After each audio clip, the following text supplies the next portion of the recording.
Resilience is the ability to persist over time.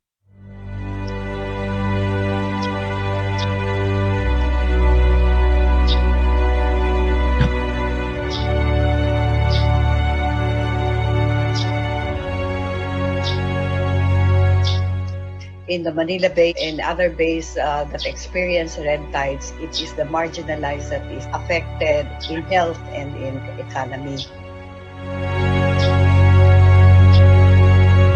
The engineering is the ability to absorb, thrive, and then recover. The faster you're able to recover, the more resilient.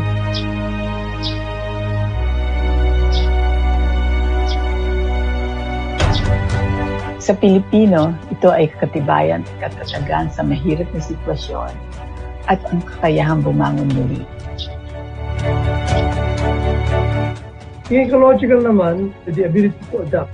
Yung evolutionary resilience, vale, to really innovate and be creative.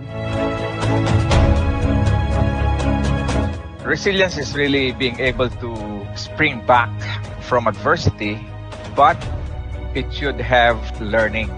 And therefore, it strengthens you to be more resilient than before the adversity came to you.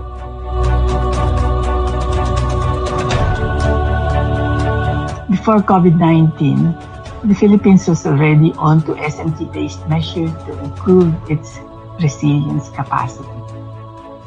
With COVID, the country was awakened to the need for resilience of our economic, health, and educational status as well.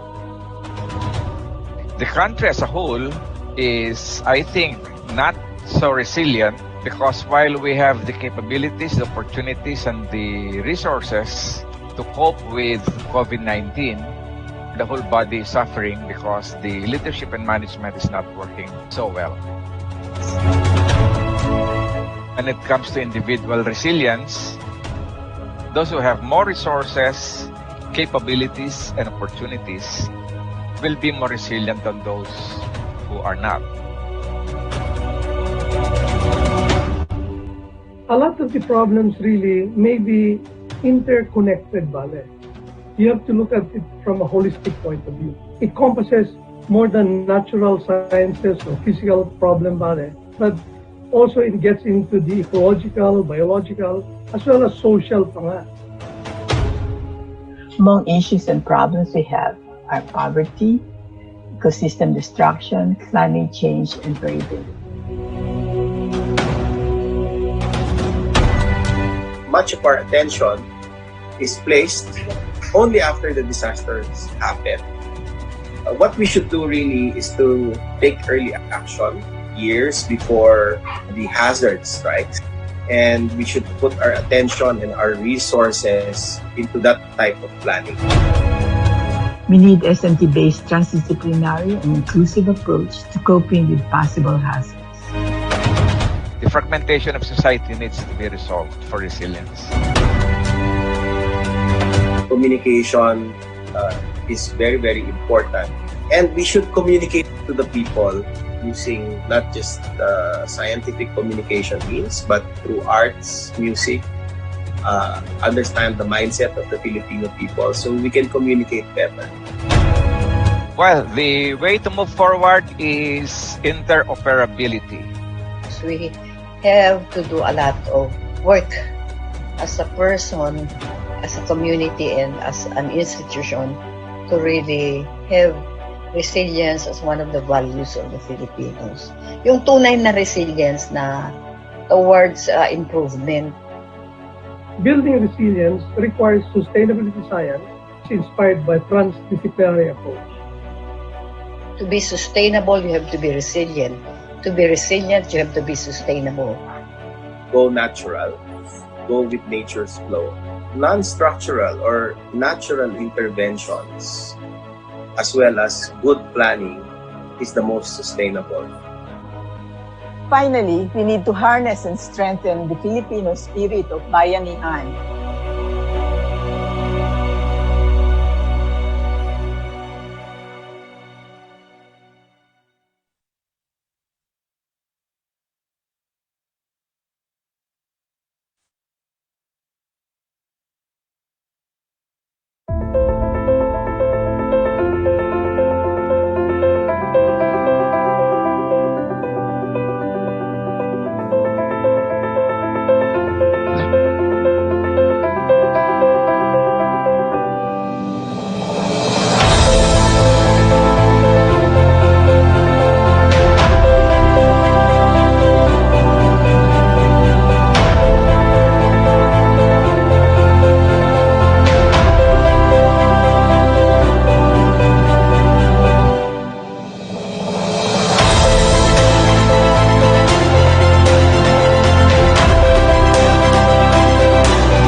Magandang hapon sa inyong lahat. Ako si Cesar Gomez.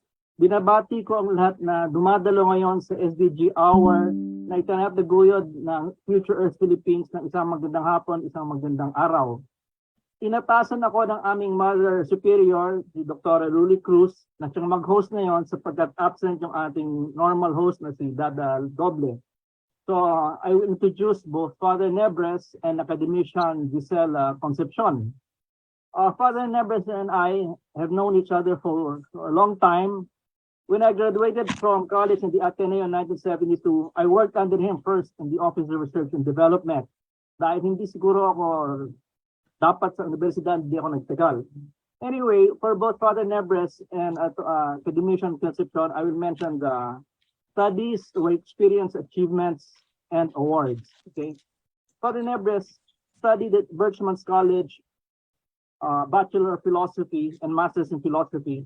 Then he took up medical science mathematics in Stanford University, USA, and also doctorate philosophy in mathematics, Stanford University, USA, 1970.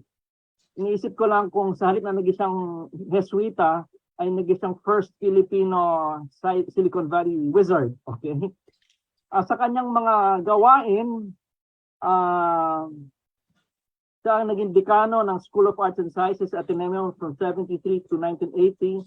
First rector sa Loyola School of Studies sa mga seminarista 1980 to 82.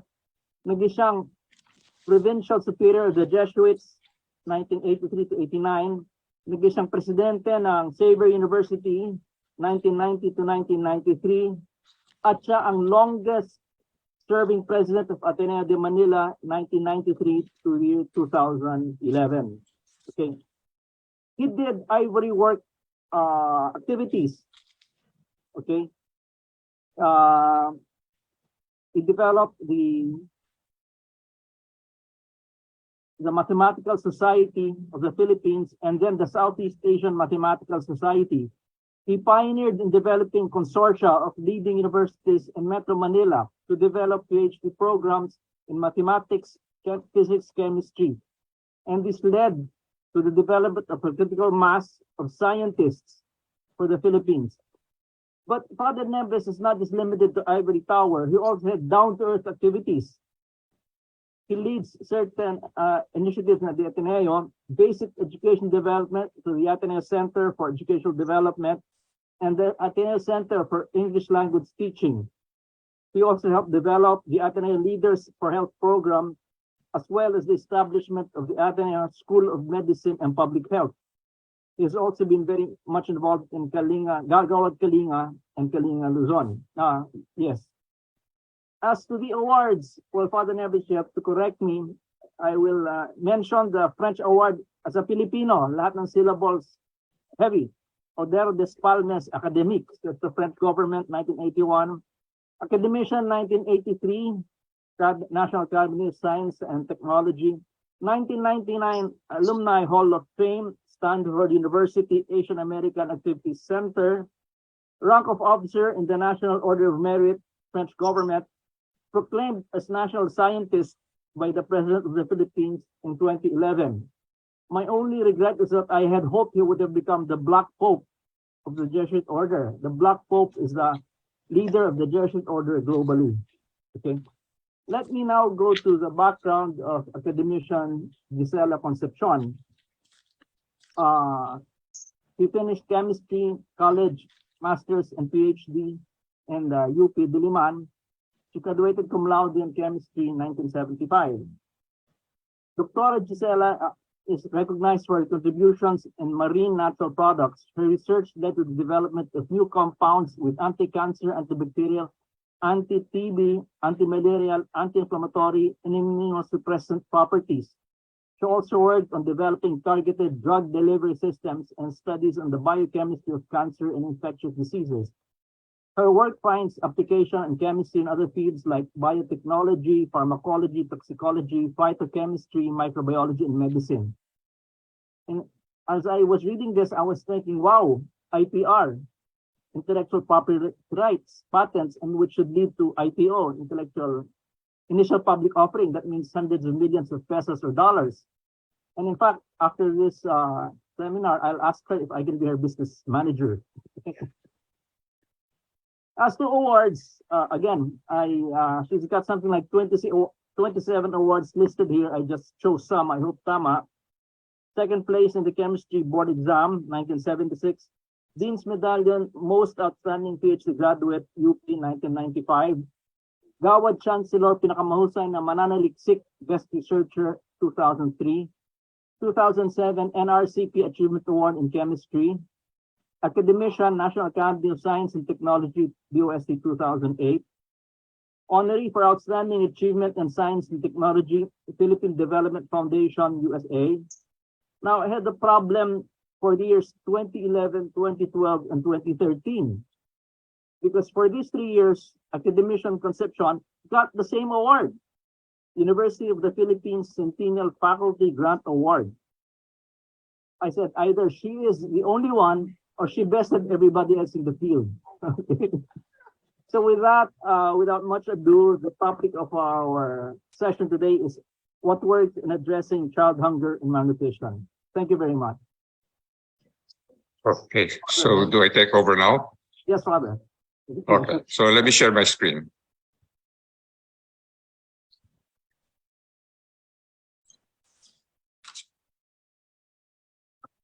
Sorry, just a moment.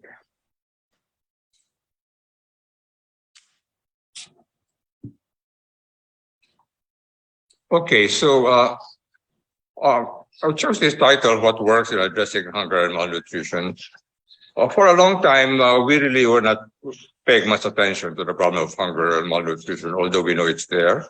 But during the pandemic, there was a lot of discussion about hunger, talk about increasing hunger. But the truth is that hunger has been there for a long, long time, and malnutrition has been there for a long, long time.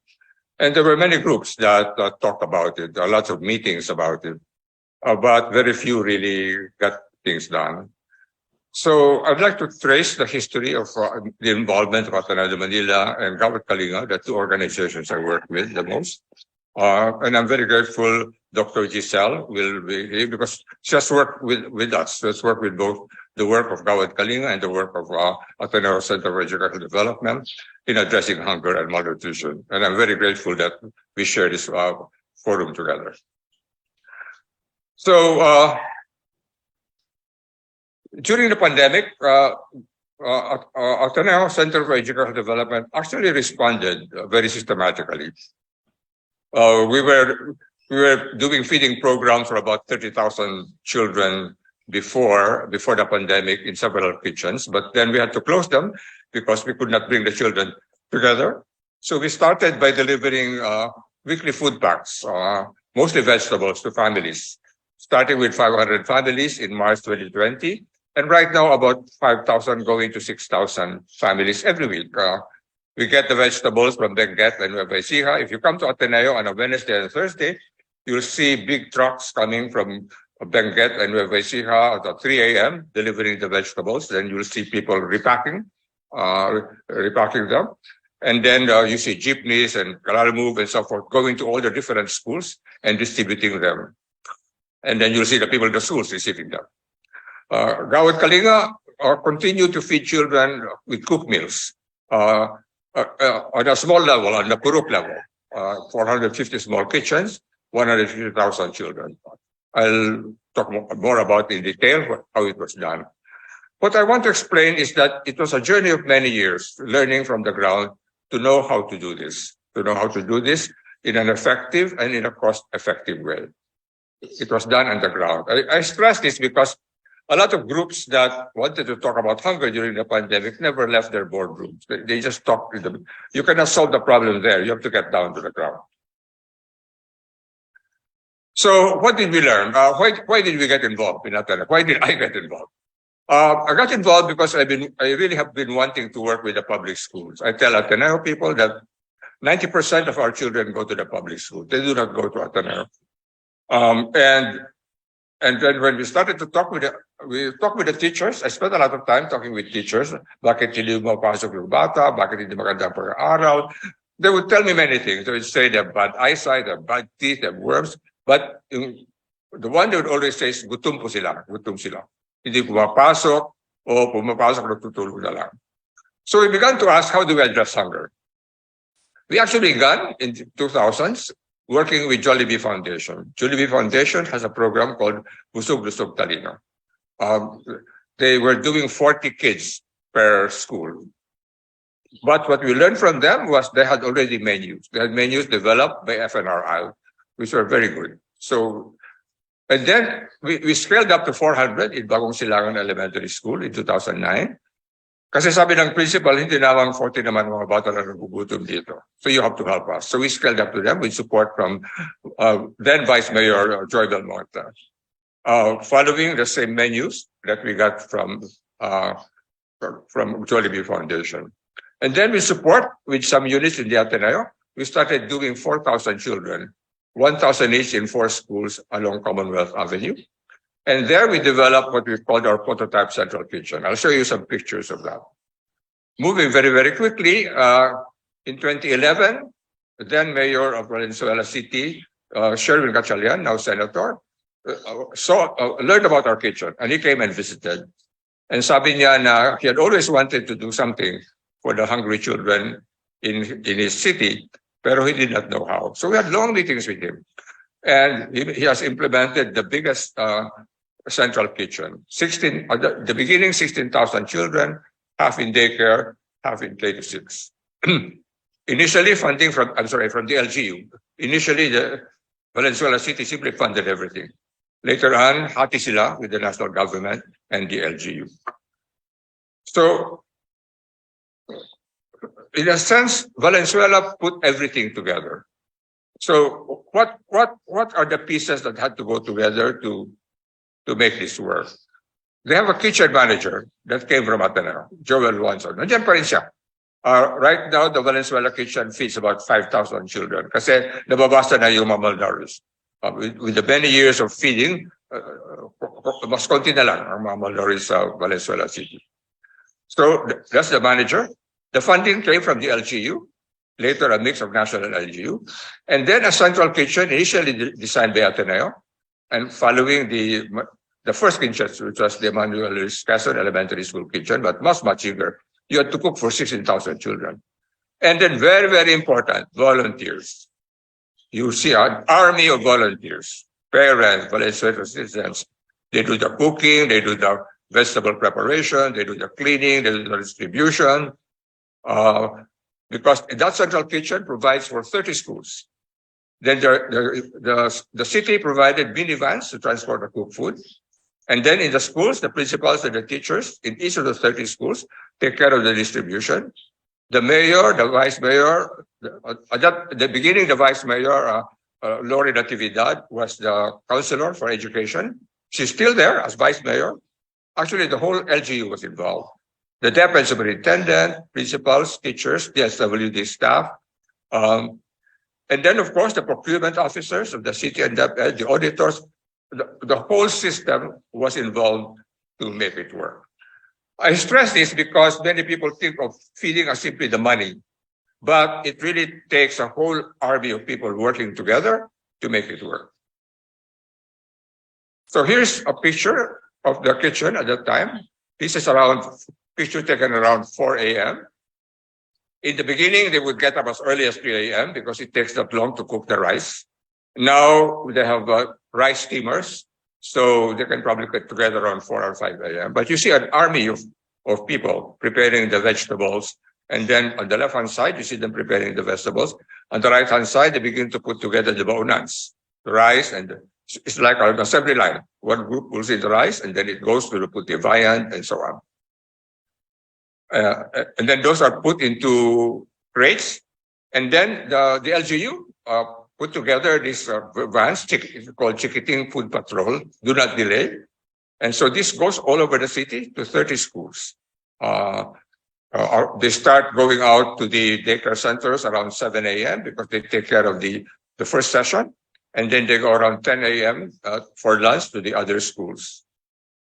We invited then Senator Grace Poe because at that time we were working for the passage of a feeding a bill which was passed in 2018 by the president of mandating funding for daycare and mandating for elementary schools, the malnourished children there.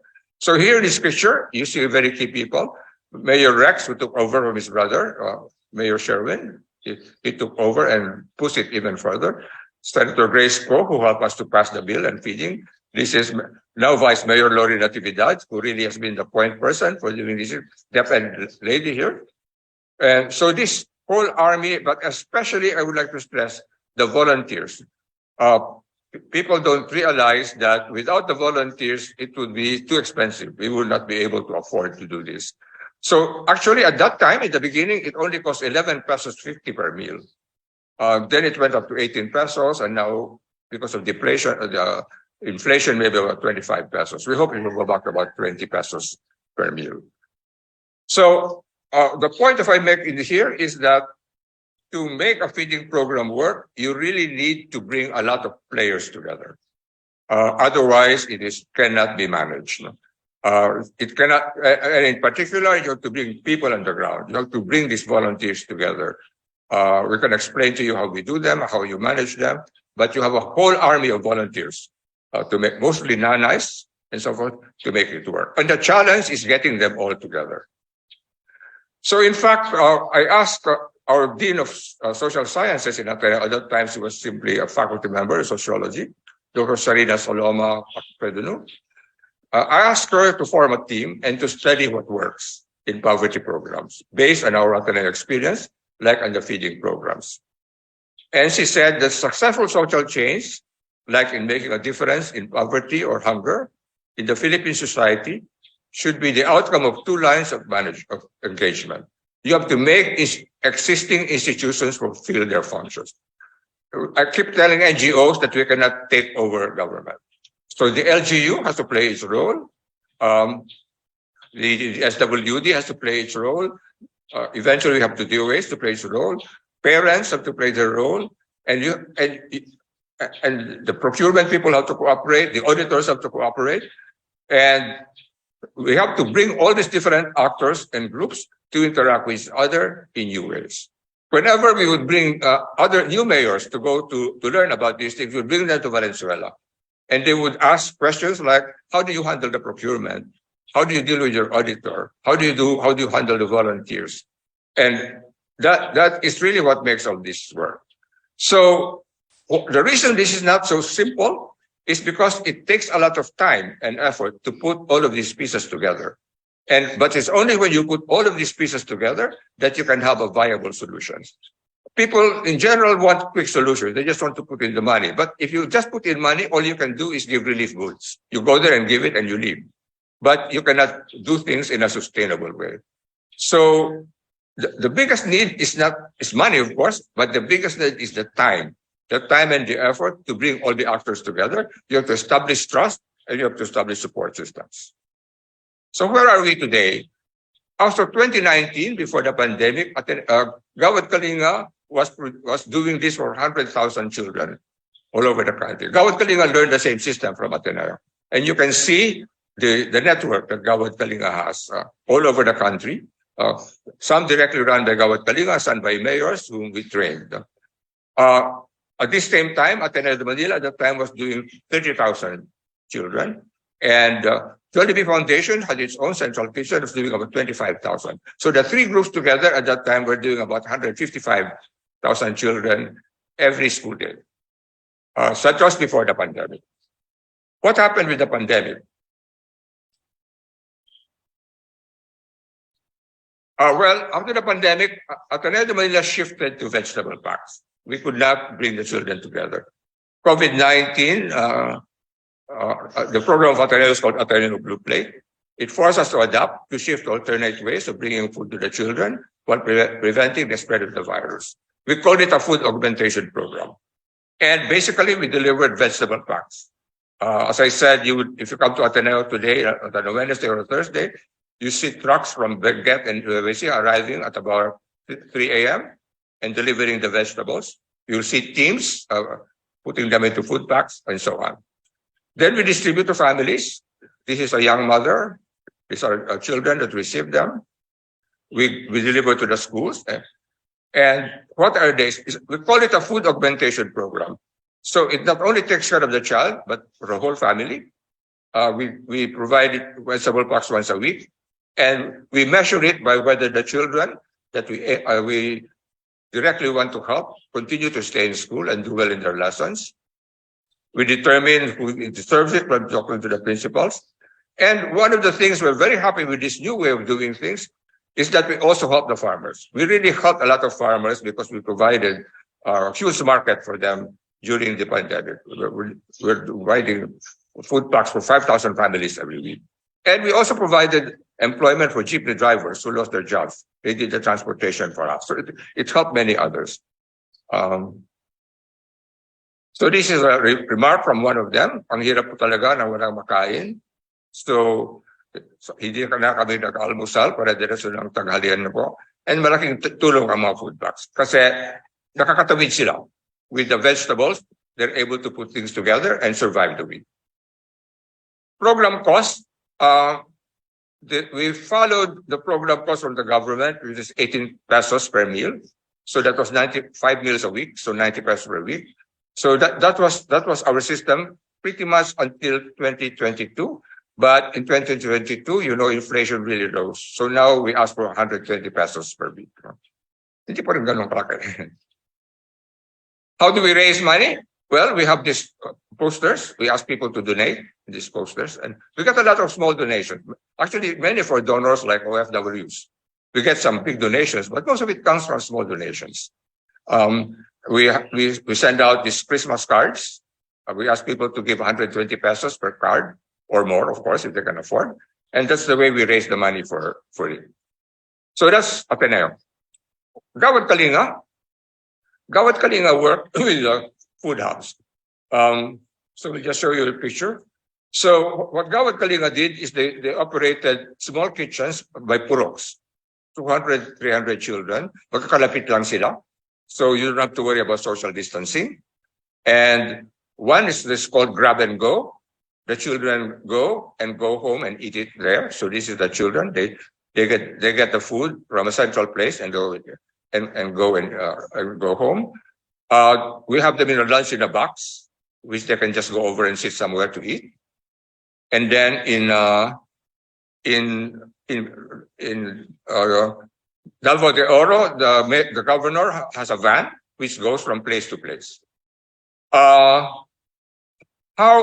What is the basis of being able to do this with 𝗙𝗵𝗶𝗶𝗽𝗃? 𝗙𝗵𝗶𝗃 goes to the places where GK already has organized communities. Ang ginawa namin doon, we got a big donation from Century Pacific, Century Tuna. They gave us lots of canned tuna. Ang ginawa namin is we went to the communities and said, meron kami itong canned tuna. Hindi namin ito bibigay sa inyo as relief. Pero if you will commit to feeding the 200 or 300 poorest children in your community, kayo nang sasagot sa bigas, the cooking, and other things, we will give you this canned tuna. And they did. They would feed twice a week, 3 times a week, 5 times a week, depende sa kaya nila. And so that really allowed us to open around 450 small kitchens and feed around 170,000 children regularly over the pandemic. That's very quick. So I can answer more questions later if you want. Moving forward, where are we now? So 𝗙𝗵𝗶𝗃 continues with those community kitchens. Ateneo de Manila continues with the vegetable packs. We are now moving to a new level. With 𝗙𝗵𝗶𝗃, we're now developing community farms. Sabi namin, pagpakain, magtanim. We're trying to establish relative food sufficiency for the communities. So that's going in there. And then we have been meeting with Secretary Rex Gatchalian, the new Secretary of DSWD. Because of his experience in Valenzuela City, he's really very committed to more intensive feeding programs. So we're starting, Ateneo and 𝗙𝗵𝗶𝗃 are starting to work with him now to implement the daycare feeding center at present in DSWD. And he's really committing to a much bigger feeding program based on DSWD daycare centers in 2024.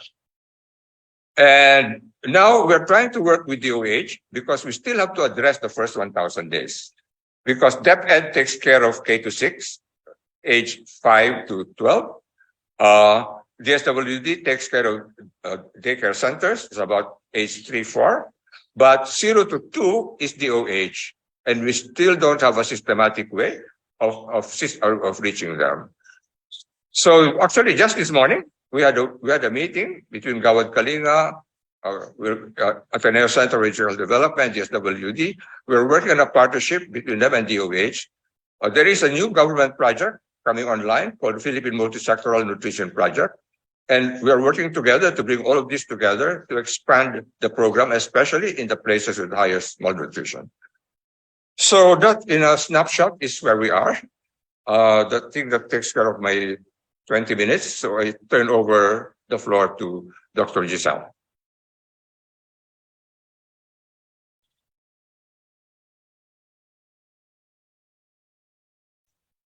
Thank you, Father Ben. Let me say that I'm here as an academic, but also somebody who has witnessed Father Ben pursue his goals to help alleviate poverty in our country. And I have been inspired by that. And while I am from UP, well, I have roots at the Ateneo because my family, the men in my family are Ateneans, and also the graduates of the UP. So what really intrigues me is that this university, which is very well known for the social sciences, for business, for management, engineering, and then the basic sciences, say of chemistry, physics, biology, and also the environmental sciences, is now leading in this massive effort that involves feeding, food, and agriculture. It's not an agricultural university, although it has universities like Xavier in CDO and in Bicol that are very close to the farmers and the farms. So that is truly amazing, and it's telling me that all the more those who are engaged in improving agriculture in our country should work closely with those who are concerned about social and political governance, also with those who are dedicated through involvement in NGOs, volunteerism, to come together to show that things can work in certain areas of the country, make them showcases, and let these be iterated and reiterated in other parts of my country. And this is really my own belief in all aspects of the socioeconomic growth and development. And all of these areas of development, it's really agriculture that is my greatest concern. And that is what has drawn me to Father Ben's program. And I started as a personal donor. And then I got an NGO of mine to support his program. And then right now, I have this advocacy to help him grow his following and perhaps gain more support, not just from OFWs, but also from the private sector in the country. And that's because he told me that, well, we can feed 100,000 students with this level of donation, but we need to raise it up to 1 million, and that's in the slide. And so we said, oh, we should try to go corporate. We should try to justify why this can be made sustainable for the greater, higher, long-term good of our country, starting with the feeding of our children for everybody, because this effort will translate to a very productive workforce, which must first and foremost be healthy and competitive. Okay, so with that general background, or what you might call my own rationale for being in this with Father Ben, the more I talk to him and see him and in action, the more I'm convinced this is essential, even for the NAST and for other science organizations to be involved in, and most especially also Future Earth. My own background, as Cesar noted, is in drug discovery and development and marine. Okay. But then I'm doing that for, well, promoting health and wellness in our country. But the most important factor in our health is really our food and our nutrition. And we want to address not only our physical health, but also our mental health, our competitive intelligence. Of course, now we talk about IQ, EQ, and more recently there is PQ, passion quotient, I understand, but even that has to do with our own food and nutrition from infancy. So he emphasizes the early days of an infant, the first 100 days, and then the early years to 3 to 5 years old, where our brains are most plastic. And I must say that my area of research is related to Ns. Dewey's area because we have been involved in the study of brain and neuromuscular active compounds. Okay, but anyway, let me say that I also have this project from terrestrial plants that I recently published on, and it's a very famous plant, which is a moringa or malunggay, and that we know is a model or a champion a plant for its high level of macronutrients and micronutrients. Aside from being a plant that is so ecologically adapted, it can withstand hazards of nature like dry soil, little water, heat, and not only that, it's so efficient in its metabolism through photosynthesis to produce those macro and micronutrients at a very high efficiency. And in fact, it absorbs so much carbon dioxide, and you could actually earn carbon credits for it. So in relation to Father Ben's advocacy, through our other organization, which is the Philippine American Academy of Science and Engineering, we actually thought that we could put together a value chain where we could make good use of moringa and produce a nutrient bar for children or even for adults with the right RDA for macro and micronutrients. And among all the DA proposals submitted, this is the one that was funded and is now ongoing. So there's a lot of promise there, Father Ben, and my idea was to help you, distribute this to the distant regions of our country. But then again, you might say that you've already put the system in place and you actually have this distribution system of fresh vegetables that are affordable, that in fact, helps not only the children and their parents and their families, but also the farmers, and now you say the couriers. So it's a whole value chain that you developed. And we say that for that, you are really a champion, the ADMU, an ACE, Athenaeus Center for Education Development, is fulfilling its mission as a man and woman for others because of your expertise in systems. And how you're referring to Zarina, the sister of Cesar Saloma, my idol, who is also your modeler in ADMU, right? So now let me tell everybody what I saw, what I sort of invested in against the wishes of my family or my husband, because the trip was to Marawi, immediately to Marawi. And I did not go to 𝗙𝗵𝗹𝗶𝗽𝗀 or to Talavera in Nueva Ecija. Could have done that. Or I haven't even gone to Valenzuela. I wanted to see the direst or the neediest of them all from Marawi, which suffers not only from poverty, malnutrition, undernutrition, but also from siege, okay, from political strife. And so Father Ben was there during the siege, and he never left them, and they were there. And so we went to Marawi, and I needed to witness what he's doing with 𝗙𝗵𝗶𝗃𝗃, and all that he said today is as it is and more. And we need to capture more of that. And I need to tell you what it is that he has been doing to make this whole effort sustainable.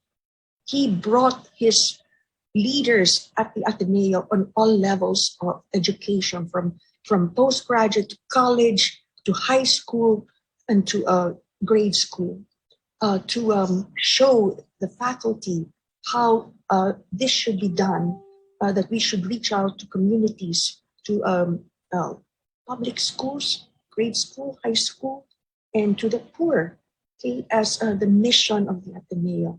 And I know this all began and this was strengthened when he was president of Xavier and then president of the Ateneo for very, very many years, the longest years of the Ateneo.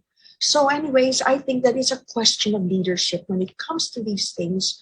And then when you are a leader who dedicates your life to the principles of our Christian faith, but show that it's really through your corporal works of works, you know, that you make Christ alive by helping your fellow men in this manner, in the most basic of ways, in a very systematic and sustainable way, because you made use of science, of management principles, etc. And now you are, you know, trying to show to the rest of society, including the private sector, that this works and this is needed. You must invest in this in the long term so that we can feed the 1 million hungry children who may grow up to be undernourished and therefore uncompetitive, as we see now as they are in math and in science and all the other disciplines. So now in the last part of my talk, I would like to say that I witnessed how the Marawi teachers in the public grade schools and the high schools appreciated what Father Ben and the group of the 𝗙𝗵𝗶𝗃𝗃 they have been doing all these years. The 𝗙𝗵𝗶𝗃𝗃 kitchen is, as he described it, very few people committed, waking up at 3 a.m. We went through the motions of chopping, witnessing the mixing in the big caldero, seeing the steamers of rice, and then distributing them to the 4 public schools with the children lined up. And then we talked to the 𝗙𝗵𝗶𝗃𝗃 volunteers. And well, that center is set up in Marawi. What are they going to do next?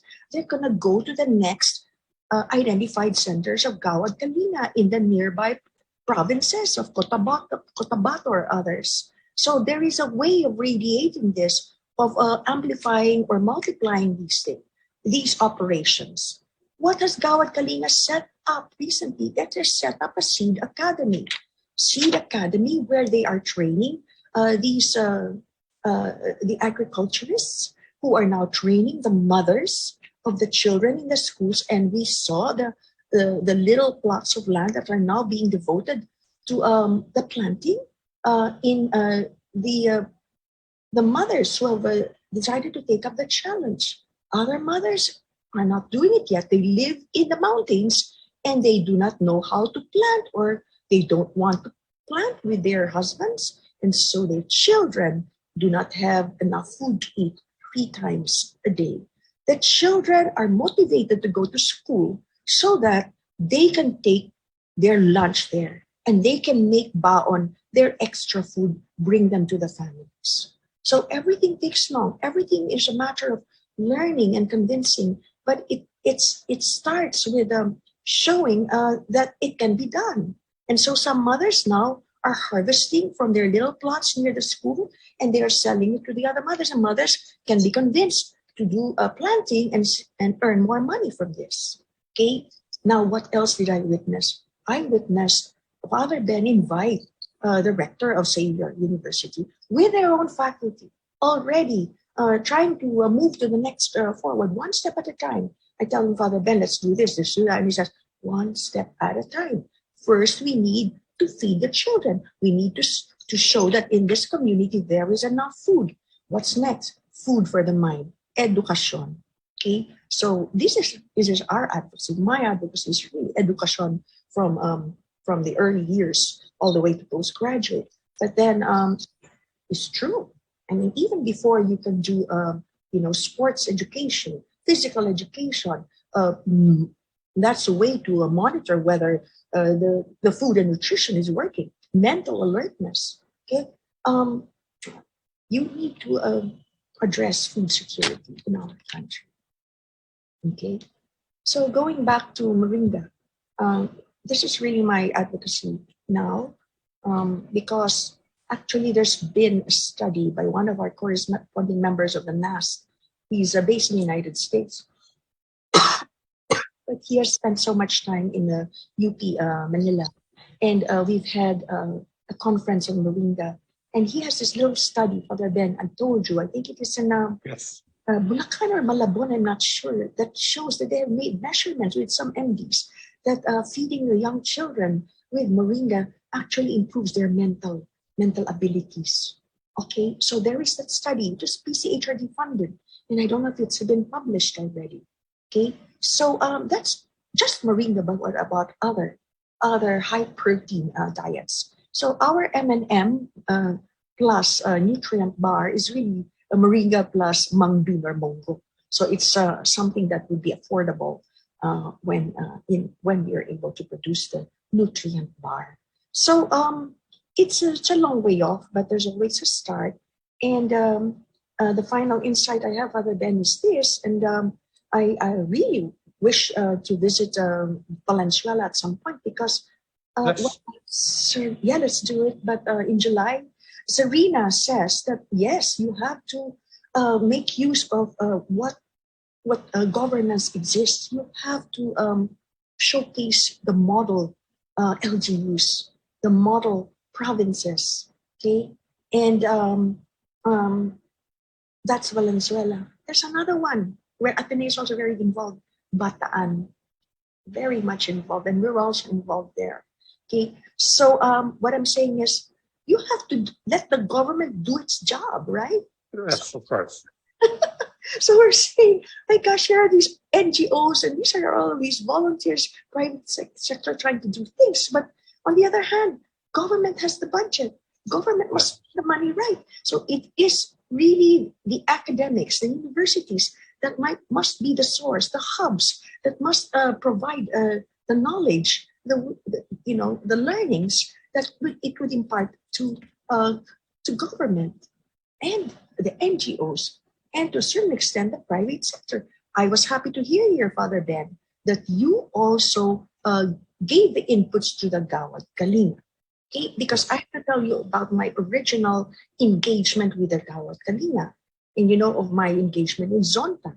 And our old project with the 𝗏𝗏𝗏𝗏 Kalinga was building of homes, of communities, which is also good. But at some point, I know that they're not able to sustain it. We still have to follow up what happened to the homes that we have had them build. But this is something, food feeding is just as important or even more important. And now you say that you have also guided 𝗏𝗏𝗏𝗏 Kalinga in their distribution and their network.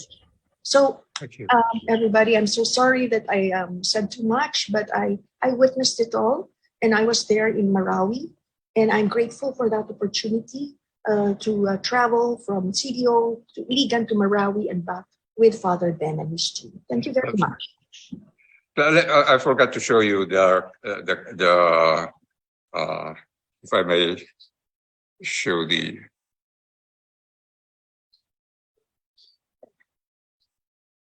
I have lots of those photos too, but yeah, I forgot to show you the vegetable garden.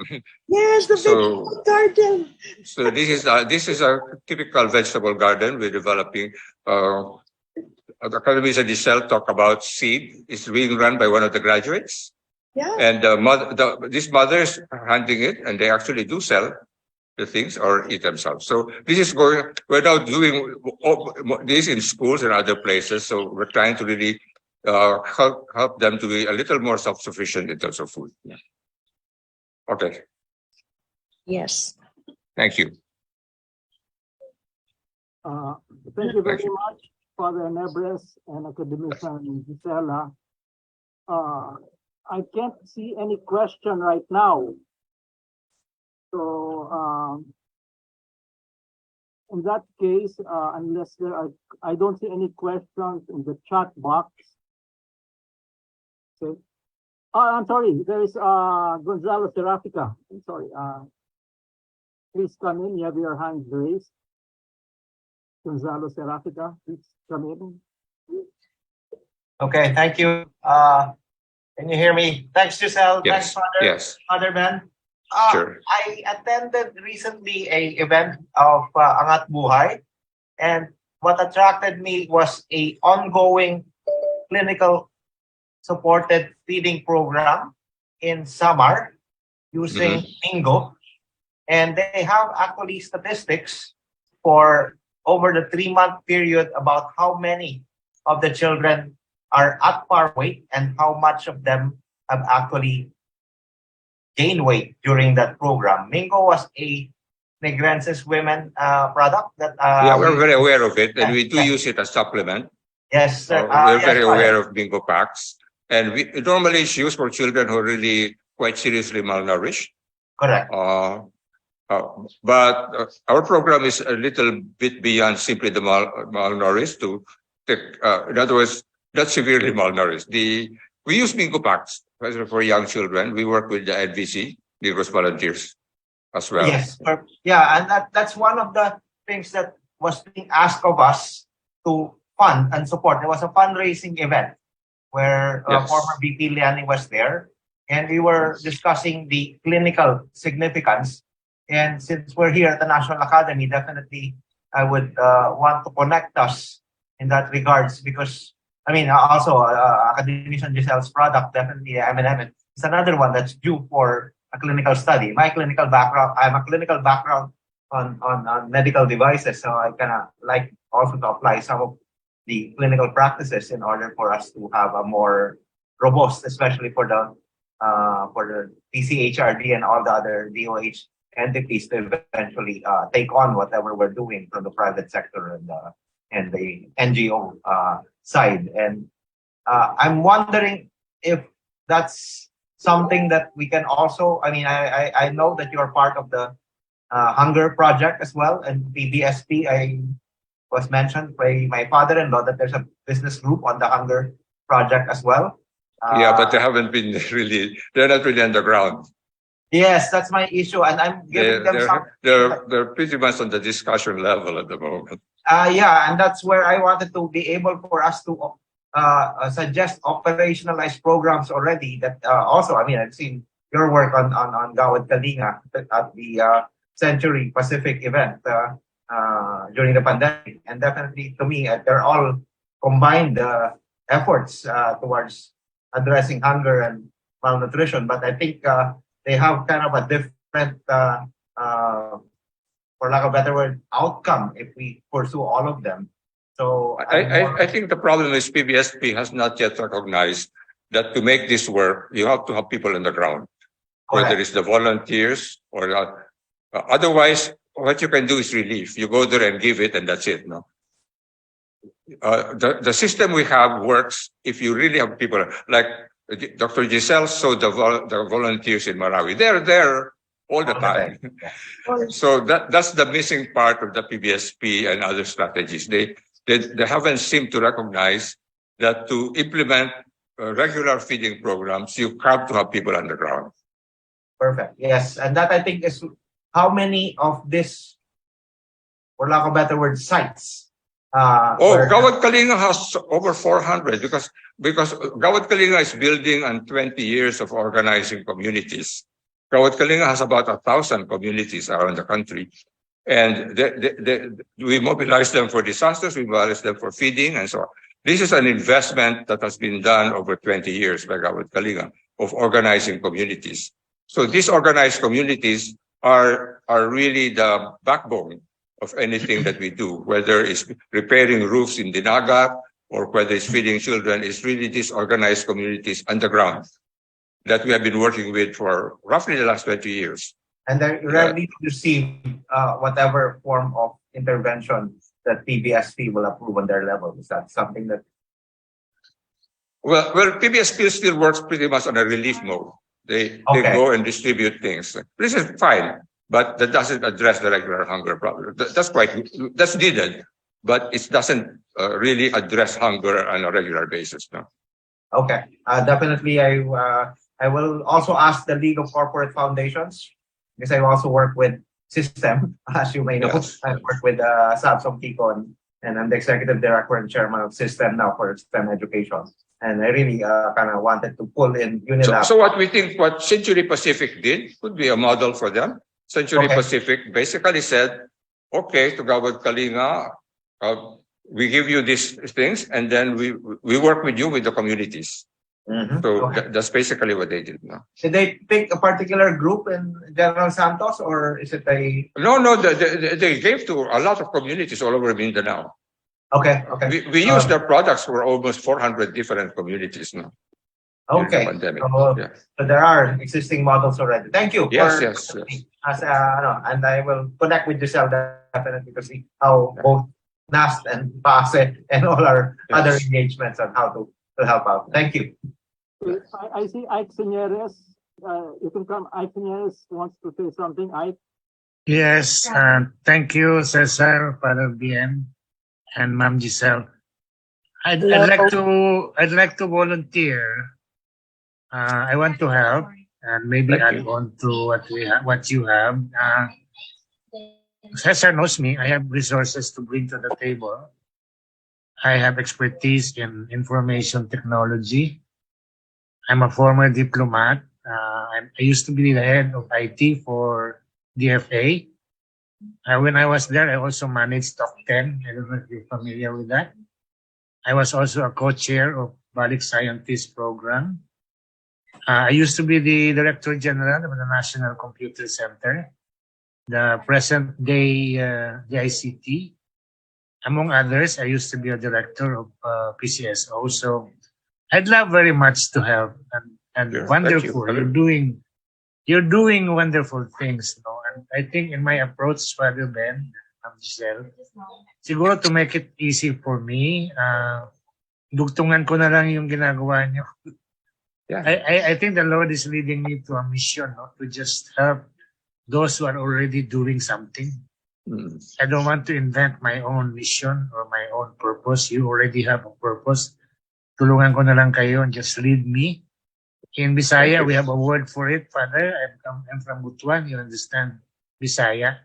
In Bisaya, we have a word for it. Tig sundo, tig saing, tig lupa.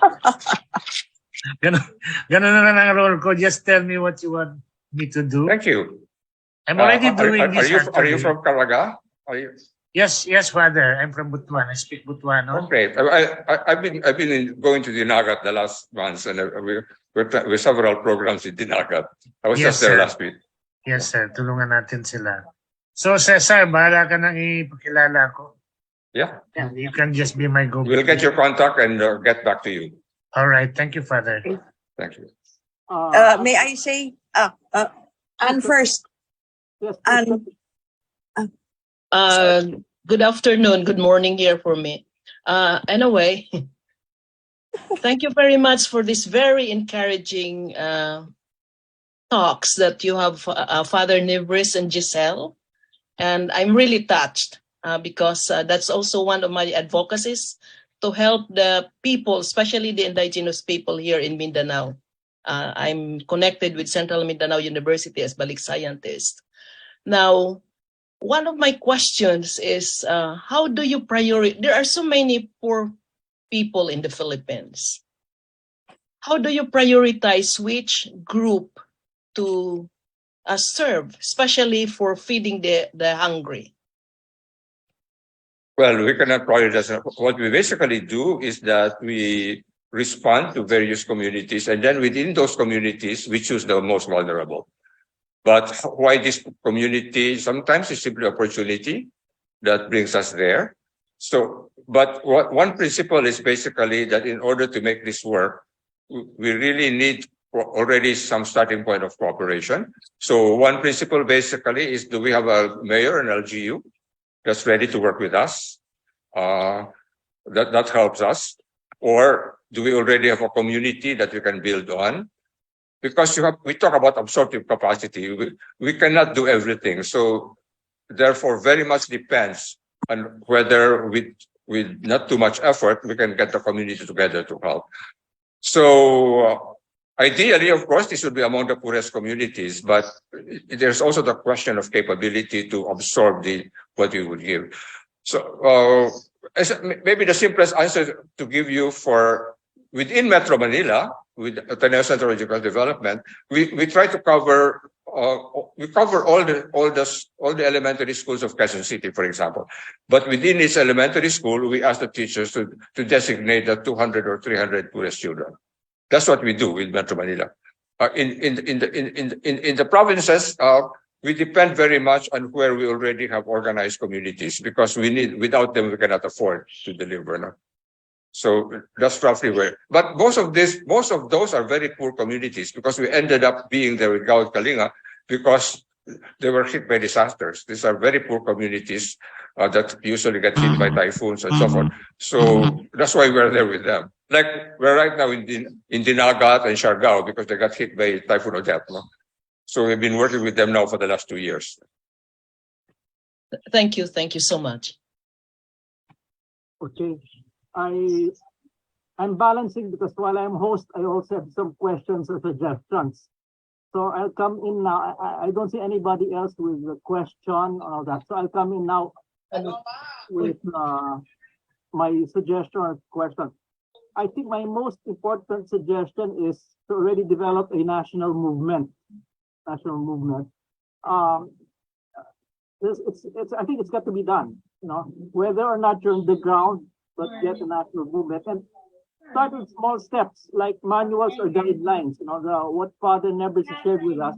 If this can be shared with parishes and schools, okay, so that's one, a national movement. I'm also linked up with 𝗙𝗵𝗁𝗁𝗁𝗂𝗃 𝗙𝗃𝗁𝗁𝗃 and she's been doing this feeding, and she's been able to get millions from corporations. Okay? So my first suggestion is a national movement already, whether or not you're on the ground. Number two, Father, I think we have to bring in Ateneo professors and students because there's really a need to document the business side. Okay, what I mean is from the farmers and from the producers and the farm gate prices they get, then the supply chain, value chain, and up to the final consumer. And slowly this has to evolve into a supportive business strategy. Okay, so that's my second suggestion, to gradually bring in professors and students. And this need not, you know, they can even be 𝗙𝗂𝗶𝗹𝗶𝗃, but they've got to link up with farmers. Okay. What's nice in the presentation of the Nebres is that there are at least three groups: LGUs, 𝗙𝗂𝗶𝗃, and for me, I think not properly noted are the mothers, the mga nanays. Okay, we've seen the nanays there in the pictures cooking, you know, that 3 a.m. or 4 a.m. But what they've been asking is, let's ask the nanays, what are they eating right now? And I suspect there's a deficiency in what they're eating. So we have studied that, Cesar. We have a study already of the nutrition in the families. No? Okay, so if that can be made public, because slowly the thing is to shift from the not so nutritious recipes to more nutritious recipes. Yes. Those are the three things. But so two things: a national movement, and then get professors and students to already go into the business side. That's it. Father, you may want to add something else? Well, I would say that the challenge for anybody is that these things take time. Are they willing to give time? That's the problem I've found with others who are interested. They might be willing to give money, but they're not willing to give time. And these things take time. Dr. Giselle knows I go to these places. I take 3 days off to go to Marawi. I just spent 3 days in Dinagat. So the question is, are they willing to give time? If they're not, then it will not work. Okay. May I say something? Mother Lulu, Lily Cruz, I think you have your hand raised.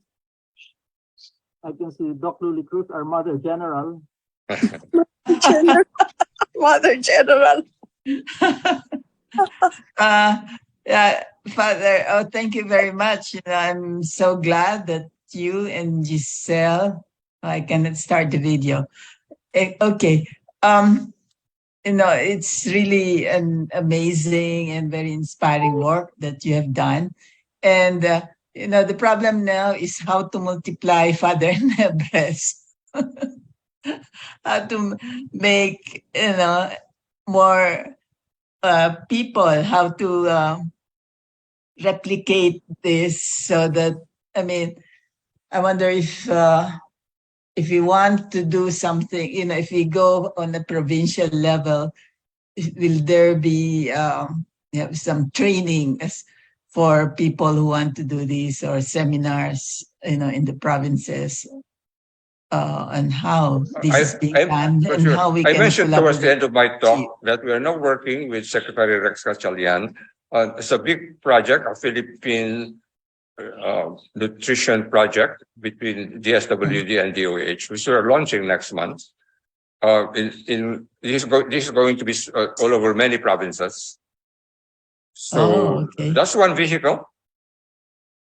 And I wonder if this can be like, like, for example, the gender equality is now streamlined so that the institutions or the LGUs are required to spend a certain amount for gender equality. I wonder if that can also be done, say, for feeding, for food security, particularly for the children, because the gender equality always at 5% of the budget, I think, of institutions and in LGUs, and maybe 5% to be related to gender equality. And I wonder if something like that can be done, for something much more, I would say, much more important, the food feeding children and the malnutrition. So, Luli, may I say something related to your question, Cesar? Yes. Okay. Yeah, it's related to allocation from the government. We must try to guide the government in spending the money right. Now, I'm curious, Father Ben, in Valenzuela, are they already using Mandana's funds? So a certain percentage of government, revenues must be spent in the provinces, in the LGUs, right? And what if, Cesar, as a kind of an organizing, system here, we can write a paper, say that there should be, as part of that national movement, we should find a way to get the local governments to spend the money right. And the most important of this would be food, for food security of our children and the poor. Something like that. Is that something that's going to be done, Father Ben, through the DSW? Well, we're doing that right now with Secretary Rex Gatchalian for the funds going through DSWD. We're actually going to different Ateneo with him. He's already visiting a lot of LGUs to see how they're using the money that's supposed to go into the feeding program. Okay. We would need a separate effort also for the DepEd. But at least this is a starting point. We'll check with the LGUs how they're implementing the feeding, how implementing the funds that are allocated to them by DSWD for the daycare center. So the task in Ateneo that we have right now with Secretary Rex is to monitor how each one is doing it so that we can really streamline it, because we're hoping to get more funds in 2024, and so that the rollout will be better done in 2024. I think it's nice if Father Ben can link up with the Ateneo School of Government, since the question is on budgets. So if the Ateneo School of Government can attend to the LGU and also national, because I believe billions, the way I recall, Vicky Winnicky told me, there are already billions set aside, both from the national government and LGUs, So if the question is about budget, so perhaps if the Ateneo School of Government can come in there and see, whether or not it's ready. Well, the question is who there will be willing to go LGU by LGU, which is what we're doing now. It's up to you. Well, the problem we have is the willingness to spend time on the ground. That really is the bottleneck, because without that, you really don't know what's going on. Please go ahead. Governor level, the governor is good. Then you have a competition among LGUs to to perform well. So there's training, and then there's incentives. So in Bataan, it's being done. So anyway, there must be a way, but there are these mandanas funds that should be allocated, okay, to the LGUs for their, for them to decide how to spend it. So I think that at least with the ones that you're working with, you should make sure that you have some access to the mandanas fund. Because your goal is 100,000 to 1 million. Now, how's that campaign been with the private sector? It's really tough because the private sector is also, been a challenge from the pandemic. So, how many are willing to, shell out this kind of money for a long-term good or sustainability? But on the other hand, it's government's role to spend for this. Yes. No, we're really depending mainly on government. Yeah. And that's what we're really working with Right. government. Okay. So, well then, yeah. I'm sorry. So Africa, and so there are two people who've raised their hands.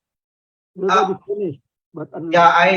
wanted to just ask Father Ben, because I also work with the UP system for technology transfer and business development. And we have a few products that are in terms of being able to extend shelf life of some of our materials like Carabao milk to be turned into cheese, to be high protein, as well as have probiotic properties. And one of the suggestions that came up during our discussion last week is to suggest it to be part of a feeding program or offer it to the SWD for an adjunctive protein source, as well as probiotics for children who have stomach ache, and looking at the gastro and enterology aspect of the product. But there are several of those technologies that try to process excess outputs of either fruits like mango, and as well as excess milk from the Philippine Carabao Center. Is there an avenue for those in what you're doing right now in the SWD for potential applications? Well, what I would suggest with them is to work with the programs in 𝗪𝗂 and pilot it there. We could talk to them about it. They are already working in Muñoz on the PCC. This is Professor Joyce Ibana and UP. Yes, because milk was included in the products during the pandemic that was supposed to be given, but I don't know how well it worked out.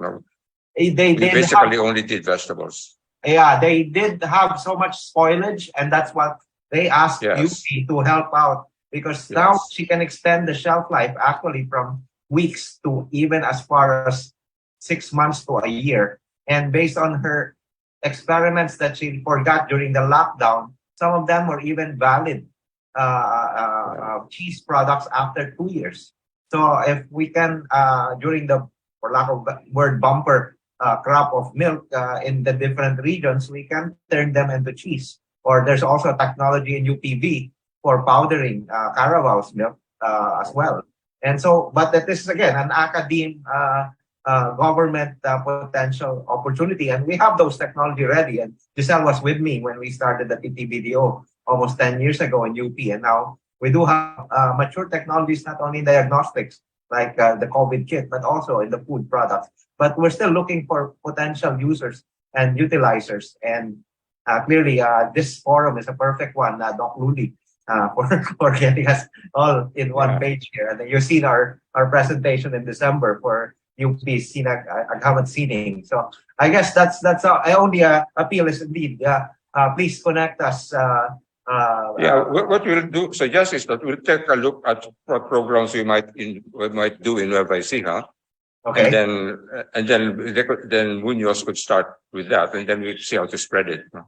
Yes, we do have sites now, both in ongoing in UP Miagao and in 𝗪𝗪𝗁𝗂 with 𝗪𝗪𝗁𝗂 from UP 𝗙𝗻𝗻. So with the cooperation of the Puentes Pinas out of Davao, Olive Puentes Pina of Malagos Cheese was also helping because of her daughter is part of the group in UP 𝗙𝗻𝗻.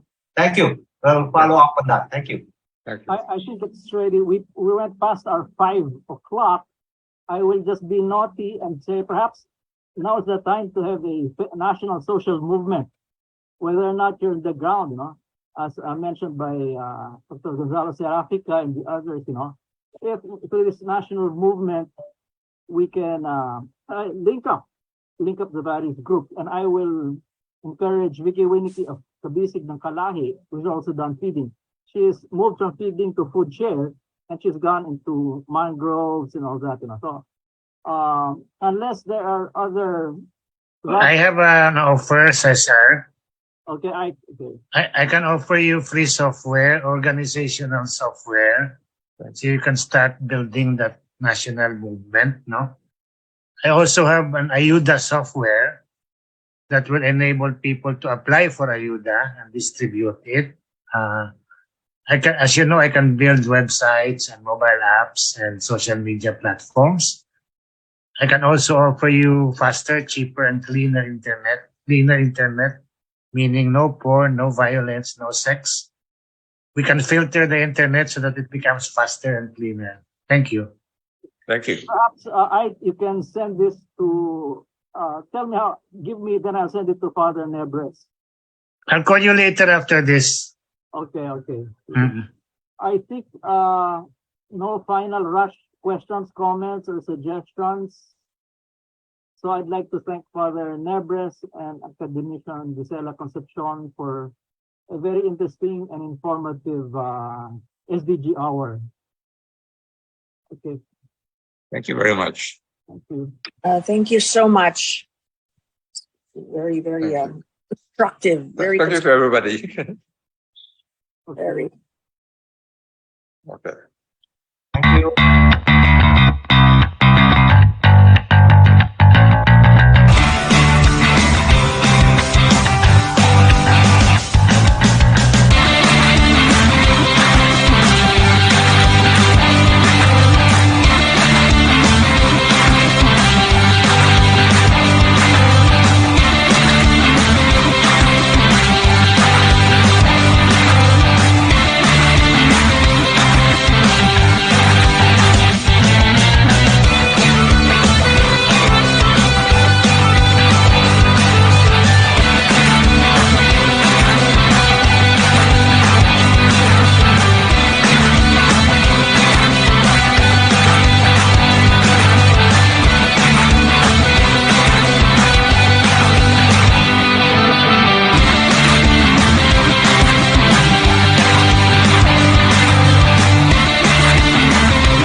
Giselle, thank you.